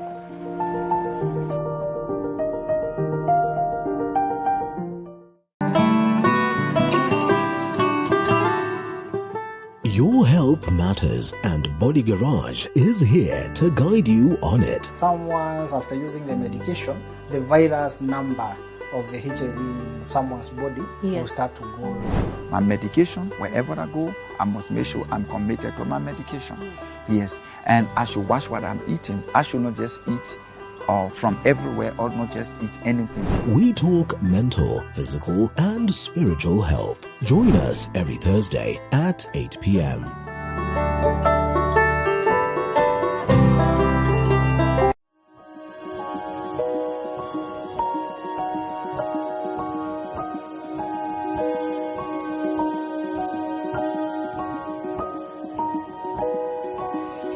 Lover of farming?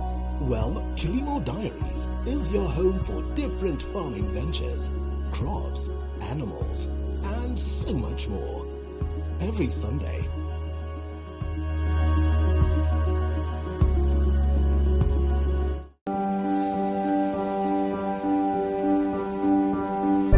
With a new year comes endless possibilities, and as we continue to tell the stories of great...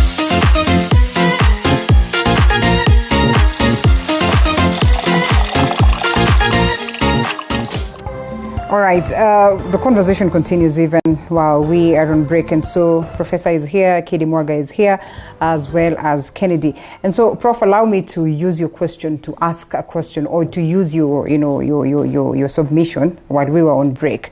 And it brings us to a point where we say it's fine. Far and beyond, we perhaps might acknowledge that it will take us a while before we get that aspect where we can say, we give this election process a clean bill of health. But before then, there's one thing that we've not worked on proper, that is the structures and our systems. Yeah. That you'd look at America, and no matter how powerful a president is, they have to abide by the structures and the systems of the land. Yeah. If we are to get this right, could we as well say it's fine? It doesn't really matter how the process has been conducted. Of course it matters, but even if it has been conducted in a shambolic way, finally we have this president, but we have the structures in their office all set and the systems in their office all set. Then as a people, we need not to worry of the fact that they might land us into a direction that we do not want. Yeah, so first of all, Kenyans, we need strong institutions. In fact, Linda, in this show I've always maintained, that's why I've not been talking about the president. I'm talking about institutions and functions of governance. Yeah. If there's any nation who learned the importance of having strong institutions, functions and governments, Americans. When Trump almost never wanted to leave White House, the military went and reminded him and told him, Mr. President, we give allegiance to the Constitution of the US, not to individuals. So when time comes, leave office, because we shall change our allegiance immediately to the new office. So Trump had to take Air Force One out of Washington. Now, for us in Kenya, unfortunately, we need to build strong institutions. That's why I told you we need a lot of civic education. And secondly, how did Americans get this right? And that's why I've been talking about strongly about Operation Indogatuzi. Since independence, Linda, all our constitutional formation and amendments have been led by a politician. Yeah. And if you talk about political romance like my brother Kid is talking about, they have always invested deeply their self-interest in those institutions and the electoral process. For the first time, we are having a civil society-led constitutional amendment process. If Kenyans would listen to me, they would back this process strongly. And this time we shall look at what politicians, because when we are proposing the constitutional amendment, we have to go to parliament, we have to go to county assembly. So there will be that civil society-led constitutional amendment process, meeting the politicians, and then we meet halfway, we shall have a better institution. Then the other thing which I want to bring out very clearly about the interesting thing about the current regime. There's been in the news, Linda, this is a fact that there's a lot of replacement of staff in every institution. Yeah. For example, I have a friend of mine, he was sitting in the board of our ICT authority. He was there as someone who knows the youths, working for the cost of people. He has been removed from that commission. Do you know what? Without even degazetting him as a commissioner, he just sees on his pass, so-and-so has been appointed. And the process of removing them is not very clear. We want to go to court to say this is not supposed to be done. I'm not going to court because I'm against the president or the government. I want to go to court so that a court can give a ruling to give precedences for such behaviors. So the second thing I'm trying to do, I'm encouraging Kenyans. Should you see anything you're not happy with, maybe you are wrong, all right, go to court, because then the court ruling can provide some precedences that can lead into changing and reforming the institutions. Because I don't like whereby, for example, the problem we have with the current president, let me put this clearly, his mental schema has it that he doesn't see institution, he sees individuals. For KRA to work, let me put so-and-so. For this one to work, let me replace with so-and-so. For judiciary to work, this is misnomer. And because if we insist on the strength, our fathers of the Constitution, so that, Linda, your children and your children's children should not worry about who is the president. And now where I'm hitting at the head is this. Why are Kenyans seeing the presidency so important? Because we have personalized our state, meaning that Kenya is Ruto and Ruto is Kenya. Where someone said, that is a prime cabinet secretary, said in broad daylight that this government belongs to William Ruto. No, that is personalizing the presidency. Hold it, Professor. So when we put institutions and structures, and I see there's a presidency, I see there's judiciary, I see there's all institutions working and functions working, I will know that I don't have to worry about my job just because I was not in this coalition or the other. And the strength of the institutions and functions will safeguard us. And that's a reality. Elections may not be so much contested.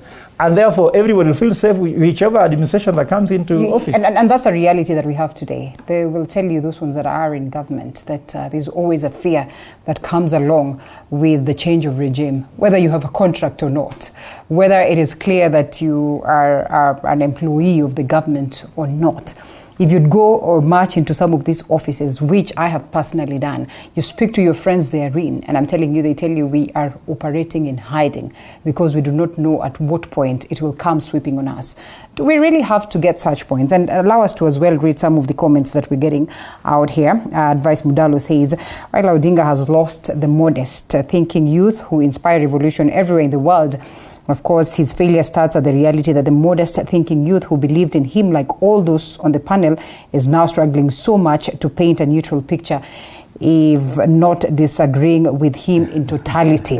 Well, President William Ruto is not doing so many things right, but he has won the mind of the modest thinking youth who has started looking at him as more progressive, not because he is, but because the youth are struggling and on the verge of giving up. Because of this, they are willing to try another alternative. Raila needs to be careful. He has started by losing the war in the studios. It might get worse. Away from that, of course, that is in relation to everything that we have spoken about.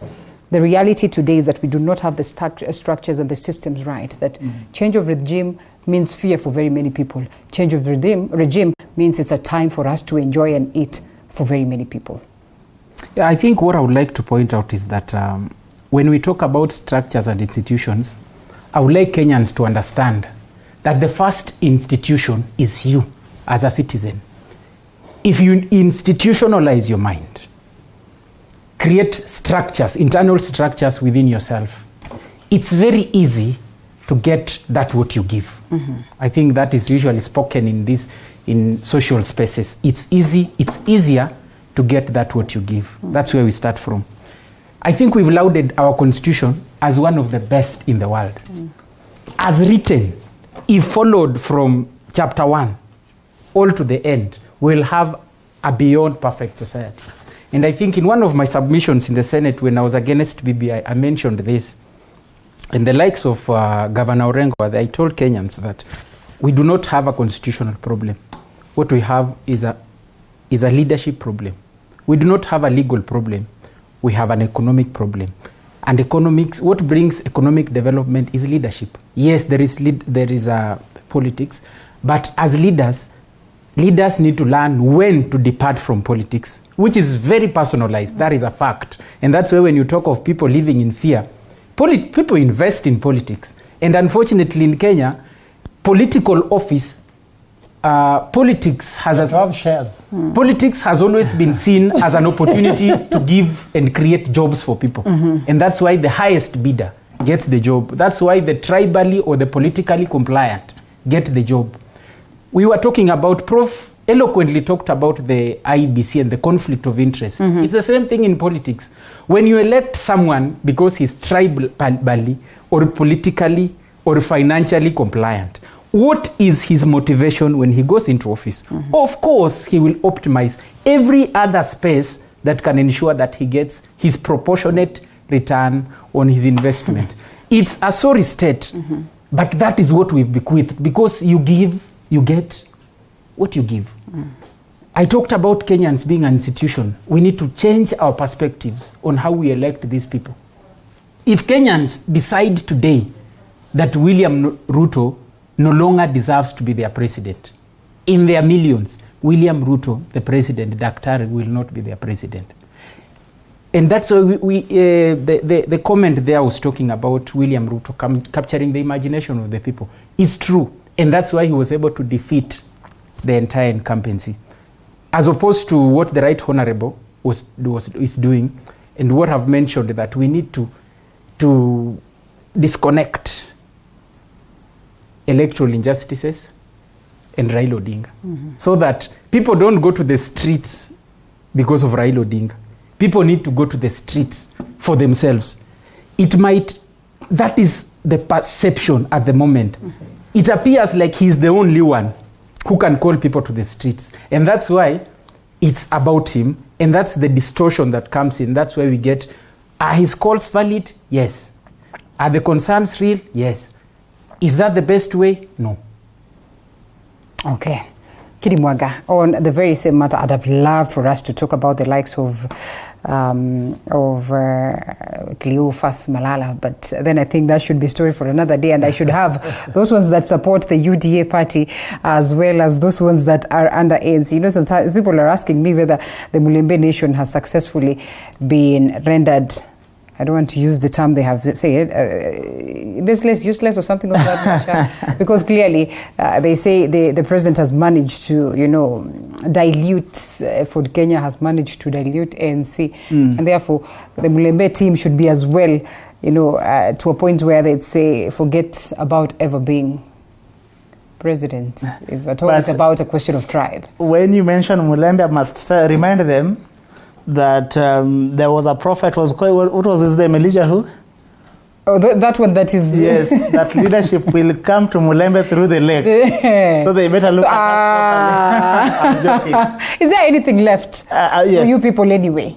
If it is not Baba, then who? Oh, you have Kidimwaga in studio. Okay, well, we're looking forward to that. Yes, I wanted to say that there is this dangerous alliance between institutions and the executive, and especially in moments of crisis. And it usually appears as a political insurance. Look at a united Supreme Court in 2013 that is then able to serve a full term. There is no problem. There is no issues of defunding. Contrast it with a divided Supreme Court in 2017. Look at a united IEBC in 2013 that is able to get its sweetheart deal in 2016. You look at the IEBC that is divided in 2018, then Kata 4, Kombe, and you look at the political ramifications. You look at the divided IEBC in 2022, you look at what happens to Cherera 4, you look at how we are hailing Chebukati. If you even read the Supreme Court verdict, you can clearly see that there are instances where the IEBC did not conduct the election in strict observance of the law as Justice Maraga had provided. Now that we are here, that let us make certain compromises. And one of the compromises is that because the president has taken the initiative to fund the judiciary, maybe out of magnanimity of spirit or in observance of the law, or as a reward for a united Supreme Court in his favor. But one thing that we must remember, that the William Ruto, who was the beneficiary of the rule of law in 2022, must now strive to ensure that he increases that observance of the rule of law by making sure that we never have to have an electoral body that has to tap to the whims of the executive so as to ensure, to secure political insurance. Thank you very much. All right, Professor, I always like asking you how far we are with the collection of signatures, and we're looking at timelines. We're looking to see that, there is a formation of the Independent Electoral and Boundaries Commission, if at all this conversation ends us up, at the level of a referendum and all that. So how far? So first of all, we have collected now 539,000 signatures thereabout, maybe to reach now 540. Do you know, Linda, that there's something happening very important on Thursday? All healthcare fraternity, over 50 professional associations, have invited Operation Indogatuzi to a breakfast. They are going to endorse Operation Indogatuzi as the umbrella body that will be able to help champion for the setting up of the Health Service Commission.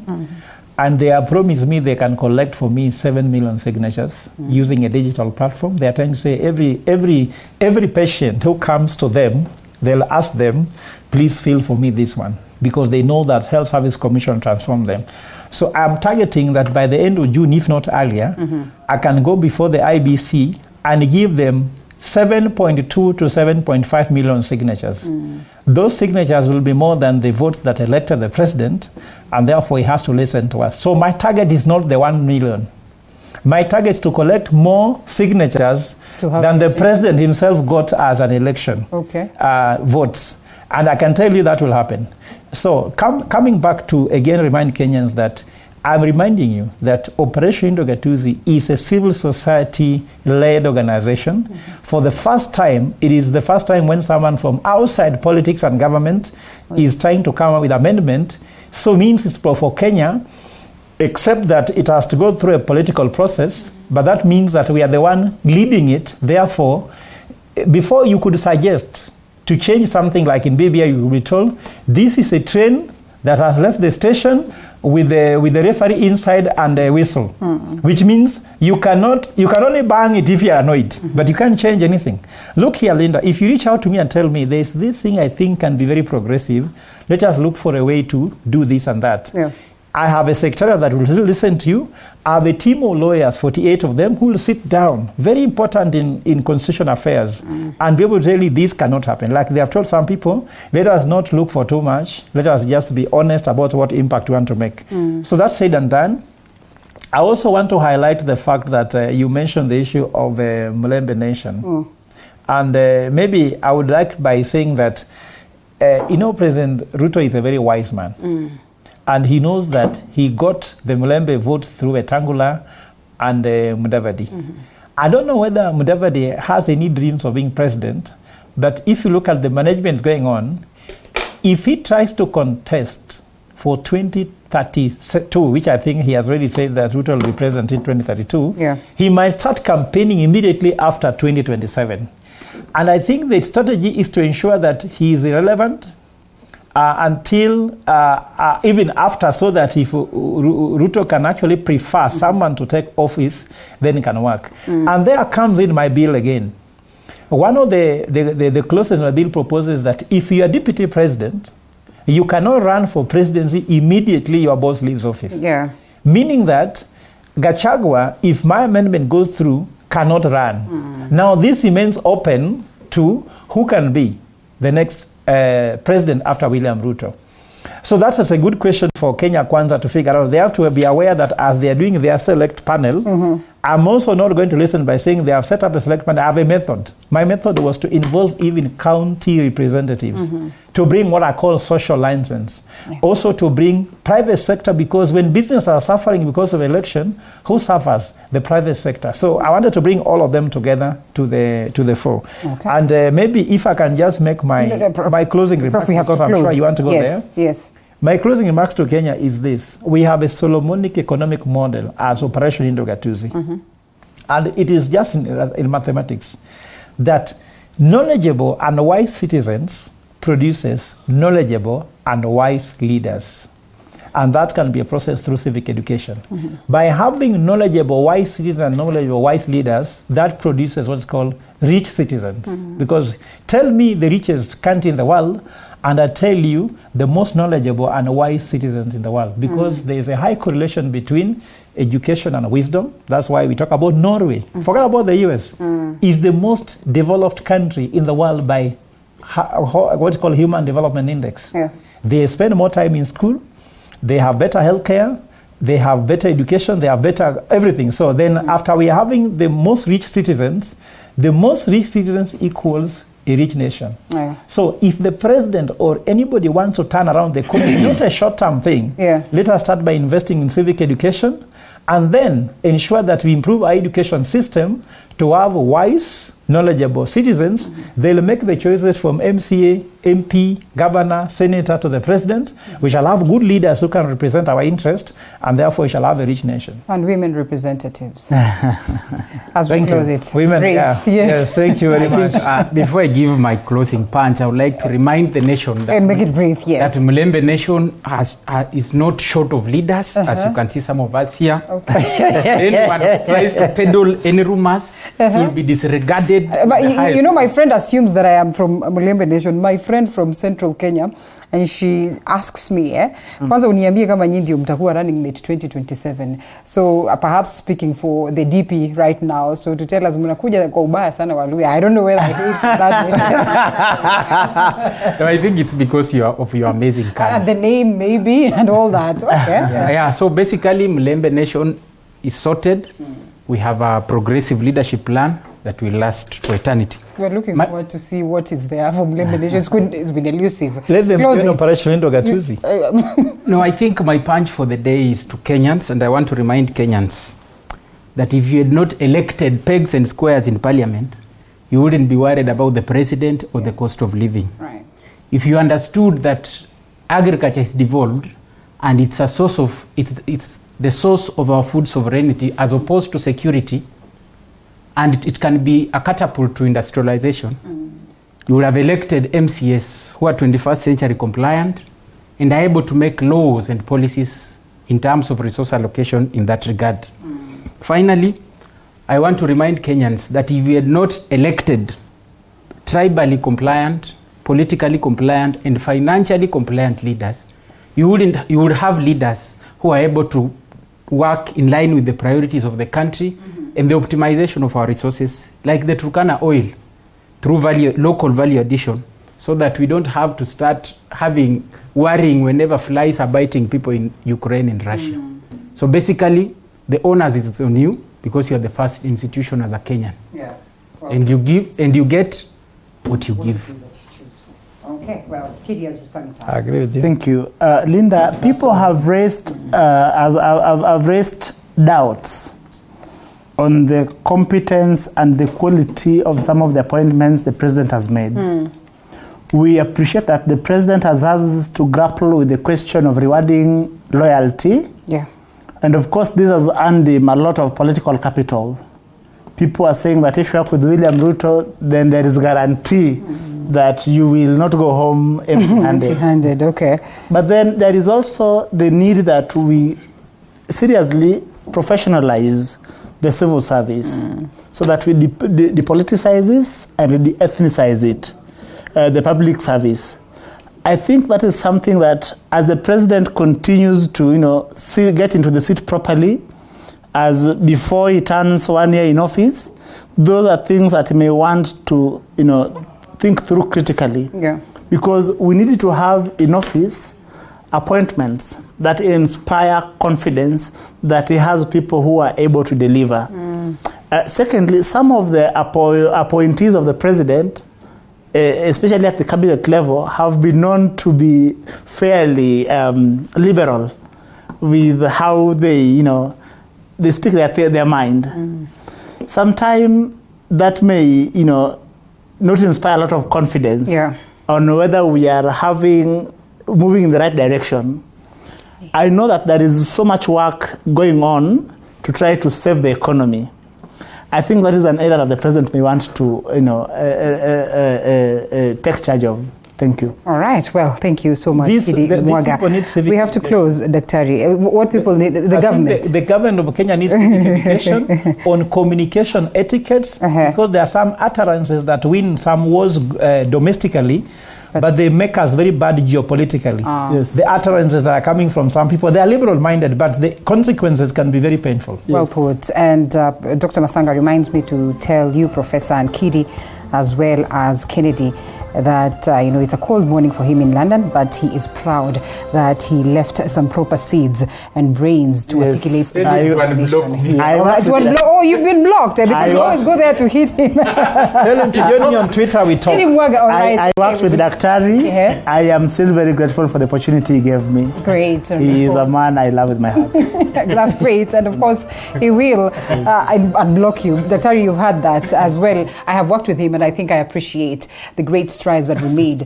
courtesy of the knowledge that he sends to us. So last speaker, Kidi Mwaga, political analyst, thank you so much for the great insights, as well as Kennedy Udweo, political economist, and lastly, governance and political expert, as well as economist, Professor Fred Ogola. Gentlemen, we close it at this very point. We appreciate your feedback. We shift gears to a different conversation on matters economy as well, finance. I think ni pesa, until we get it right after this break.